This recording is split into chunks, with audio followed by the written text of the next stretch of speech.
দীর্ঘদিন আয়নাঘরে বন্দি থাকা যে মানুষটি হঠাৎ মুক্তি পেয়ে এক ভয়ঙ্কর তথ্য জানালো আয়নাঘর সম্পর্কে। বিস্তারিত দেখে নেব ভিডিওতে। আমি আমার বাস্তব অভিজ্ঞতা থেকে গুমের কিছু বিষয় আপনাদের সাথে শেয়ার করতে চাচ্ছি।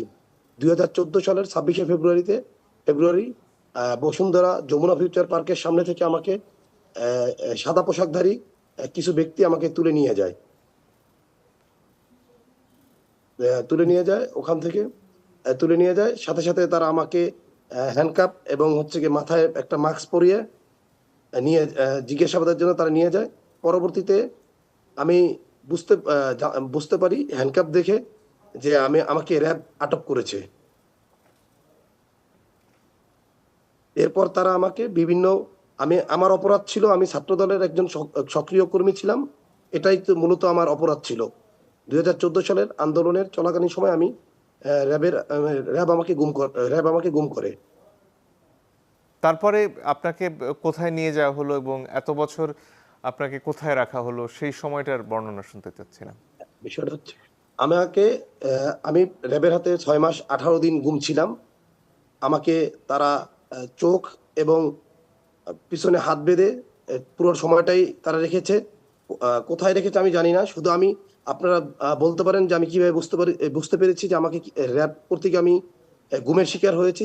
আমি যখন ওয়াশরুমে যেতাম তখন আমি আমার হ্যান্ডকাপে চোখ খোলার পর আমি হ্যান্ডকাপে দেখেছি র্যাব লেখা।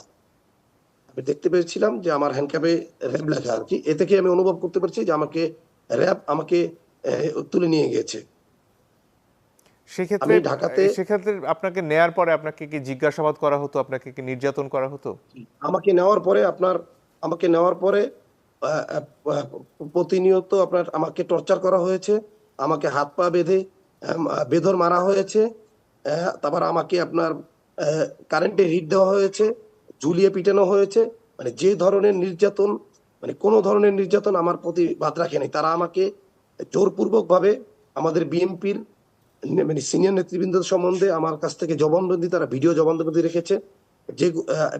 যে সকল কর্মকাণ্ডের সাথে আমি জড়িত না, তারা জোর করে আমার কাছ থেকে জবানবন্দি রেখেছে। ওই 2014 সালে কাউকে চিনতে পেরেছিলেন বা পরে যখন বেরিয়ে আসলেন তাদের সম্পর্কে কি আপনি জানতে পেরেছেন যে কারা আপনাকে নির্যাতন করেছেন, এই মানুষগুলো কারা? বিষয়টা হচ্ছে ভাই, আমি আসলে আমাকে দুইভাবে আমি আপনাকে একটু সময় নিয়ে বলতে হবে। আমাকে প্রায় 4 মাস 15 দিন বা 20 দিন আমি ঢাকাতে আমাকে র্যাব রাখিছে। এরপর তারা বরিশালে নিয়ে যায়। ওখানে আমাকে প্রায় 2 মাস 10 দিন রাখে তাদের গুম সেলে। বরিশালেও র্যাবের গুম সেল ছিল, ওখানে আমাকে 2 মাস 10 দিন রাখে। এরপরে আমি অসুস্থ হয়ে পড়ি মারাত্মকভাবে। ওরা বরিশাল শেরেবাংলা মেডিকেলে আমার অসুস্থতা হওয়ার পরে ওরা আমাকে বরিশাল মেডিকেল কলেজে ভর্তি করে। শেরেবাংলা হাসপাতালে ওরা আমাকে ভর্তি করে।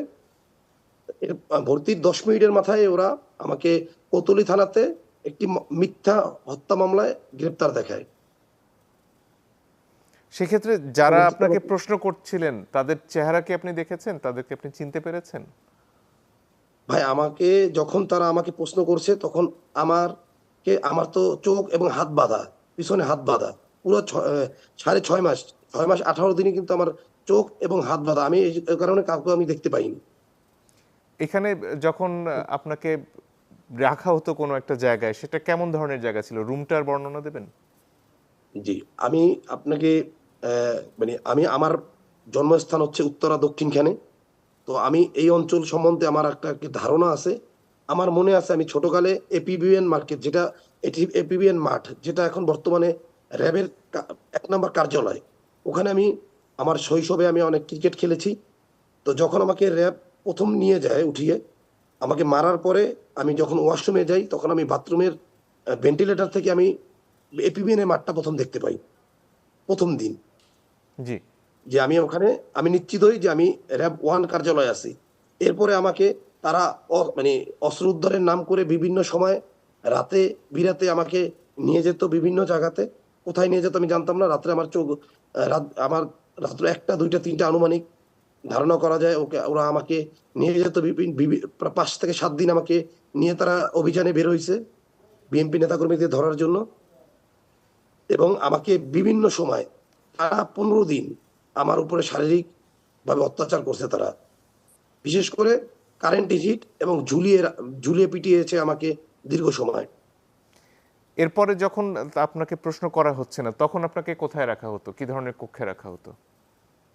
আমি মানে আমি যখন আমাকে একটা ছোট্ট একটা রুমের ভিতরে, ছোট্ট একটা জায়গার ভিতরে আপনার ছোট্ট একটা জায়গার ভিতরে তারা আমাকে চোখ এবং হাত বেঁধে বসিয়ে রাখা রাখা হতো। মানে এই ৪ পুরো মাস 6 15 দিন মাসে কি আমাকে, আপনার চোখ বাঁধা ছিল?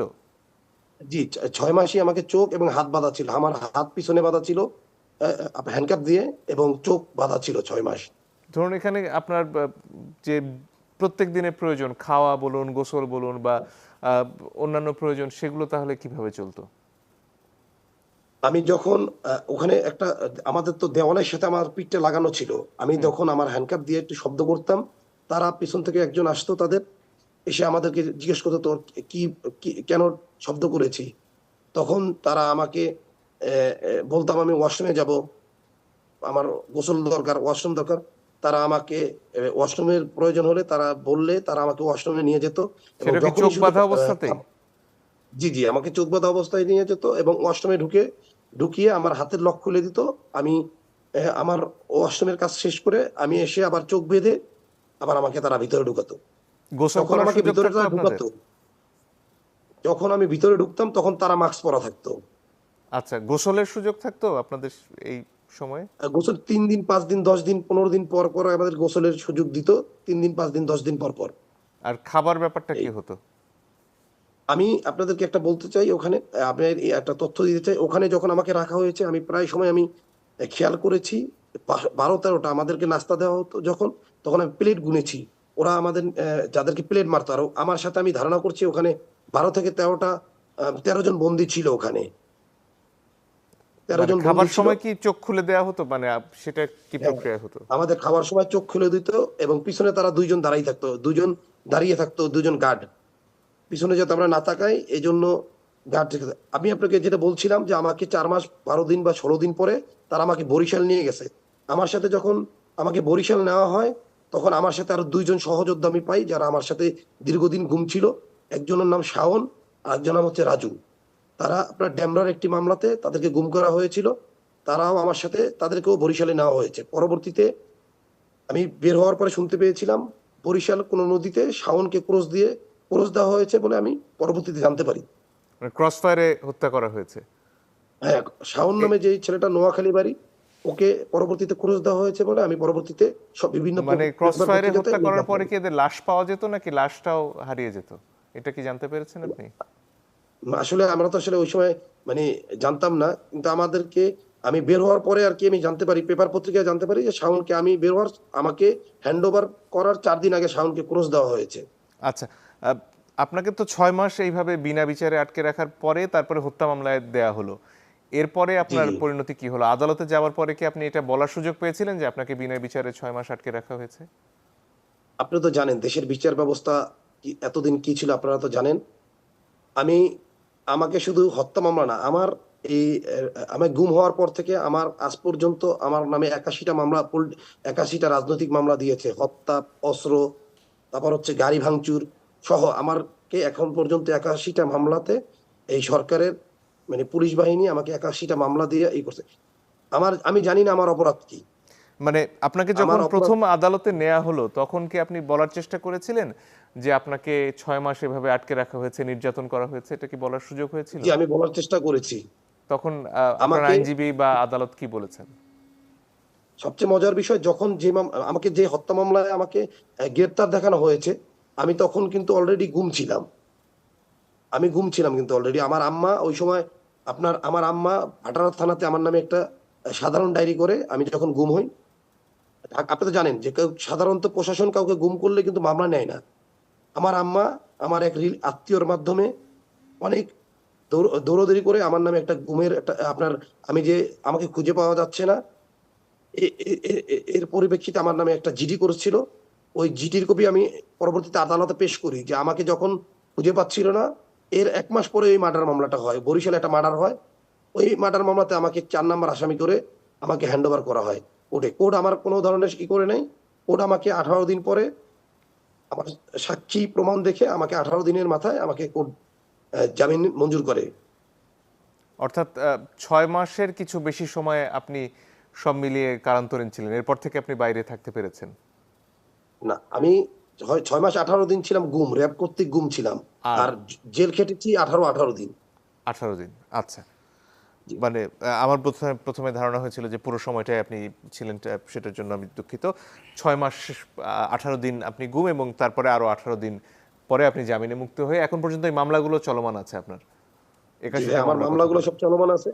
কিন্তু আমি সবসময় আতঙ্কে ঘুরি। আমার প্রায় ৩ বছর 14 সাল থেকে প্রায় 17 সাল পর্যন্ত কন্টিনিউ আমাকে প্রশাসনের লোকজন আমাকে মনিটরিং করেছে। র‍্যাবের লোকজন আমার বাসার আশেপাশে। আমি সবসময় আতঙ্কে ঘুরি যে আমাকে কখন আমাকে আবার পিক করে। কারণ তারা আমার কাছ থেকে মিথ্যা জবানবন্দি নিছে তারা। জি। আমি নিরাপত্তাহীনতায় ভুগি সবসময়। যে আপনার কখন আমাকে আপনার আবার দলের প্রশাসন তরফ পিক থেকে করে। কি আপনাকে কখনো বলা হয়েছে যে আপনি